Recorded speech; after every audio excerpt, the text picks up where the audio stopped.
wabarakatuh. Perkenalkan, nama saya Cusyadani Purwadiharjo. Saya dari kelas akuntansi F. Di sini saya akan membuat tugas manajemen.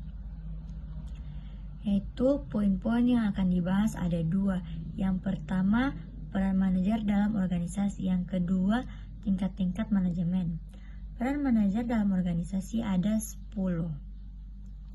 Yang pertama, figurehead. Sebagai tokoh, seorang manajer seringkali berperan dengan melakukan tugas-tugas seremonial seperti menghadiri undangan dan menyambut tamu. Seorang manajer harus menjalankan sejumlah tugas rutin resmi atau bersifat sosial. Yang kedua, leader. Manajer memiliki tanggung jawab dalam meningkatkan semangat agar bawahannya dapat bergerak. Manajer juga memiliki tanggung jawab untuk menempati serta mensosialisasikan tugas-tugas kepada karyawannya. Yang ketiga, liaison. Dalam fungsinya sebagai penghubung, manajer menjalin relasi dengan orang ataupun instansi di luar organisasi. Hal ini dilakukan untuk menjalin komunikasi dengan pihak lain serta menyediakan informasi kepada organisasi. Yang keempat, monitor. Manajer memonitor timnya baik dari sisi produktivitas dan kesejahteraannya. Manajer juga secara rutin mencari informasi mengenai perkembangan di organisasi dan industri serta perubahan yang menyertai. Yang kelima, diseminator. Hal ini leader menyebarkan informasi yang diperoleh dari pihak eksternal kepada anggota organisasi. Yang keenam, spokesperson.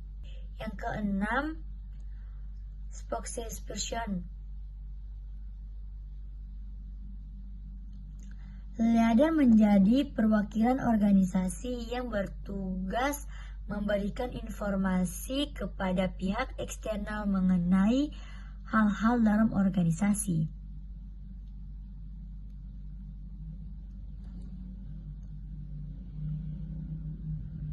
Yang ketujuh, entrepreneur. Seorang manajer harus mampu membuat suatu perubahan dan mengendalikannya untuk kemajuan organisasinya. Peran manajer di sini adalah memecahkan masalah dan menghasilkan ide-ide baru serta menerapkan dalam organisasi. Manajer harus merencanakan masa depan organisasinya, membuat proyek-proyek perbaikan dan meningkatkan kualitas dan produktivitas. Yang ke-8, distribution. Bertanggung jawab untuk meredam gangguan, menyelesaikan masalah dan melakukan tindakan perbaikan pada saat organisasi mengalami gangguan yang tidak diinginkan dan tidak diprediksikan sebelumnya agar tidak terjadi masalah yang lebih rumit. Yang ke-9, resource allocator.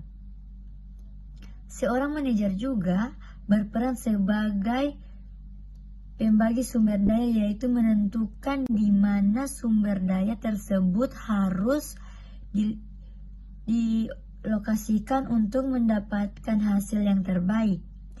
Sumber daya yang dimaksud di sini berupa dana, tenaga kerja, material, mesin, dan sumber daya lainnya. Yang ke-10, negosiator.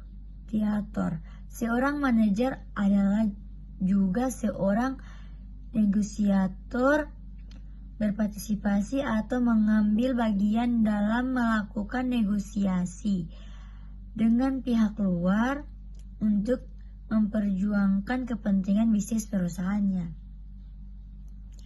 Yang kedua, tingkat-tingkat manajemen. Tingkat-tingkat manajemen ada 3. Yang pertama manajemen puncak, manajemen menengah, dan manajemen lini pertama. Manajemen puncak yaitu manajemen puncak harus memiliki keterampilan konsep dengan tugas untuk memimpin organisasi atau perusahaan secara keseluruhan agar dapat membentuk tim kerja yang baik. Manajemen puncak terdiri atas dewan direktur atau eksekutif, presiden direktur, direktur kepada perwakilan, dan kepala divisi. Yang kedua, manajemen menengah. Manajemen menengah menjadi penghubung antara manajemen puncak dengan manajemen lini. Pertama, manajemen menengah atau dalam profesinya adalah manajemen menengah tugasnya membawahi dan mengarahkan kegiatan-kegiatan para manajer lainnya atau bisa juga karyawan operasional. Sebagai contoh, manajer cabang, kepala pengawasan, kepala departemen, kepala bagian, dan lain-lain. Yang ketiga, manajemen lini pertama. Manajemen lini pertama harus memiliki keterampilan teknis yang bertanggung jawab memimpin dan mengawasi tenaga operasi. Manajemen lini pertama berhubungan langsung dengan tenaga operasional atau karyawan. Contohnya adalah mandor dalam pabrik, kepala saksi yang langsung membawahi tenaga pengetik dan tenaga administrasi dalam kantor yang besar atau pengawasan teknis dalam suatu perusahaan otomotif. Sekian penjelasan dari saya. Wabillahi taufiq wal hidayah. Wassalamualaikum warahmatullahi wabarakatuh.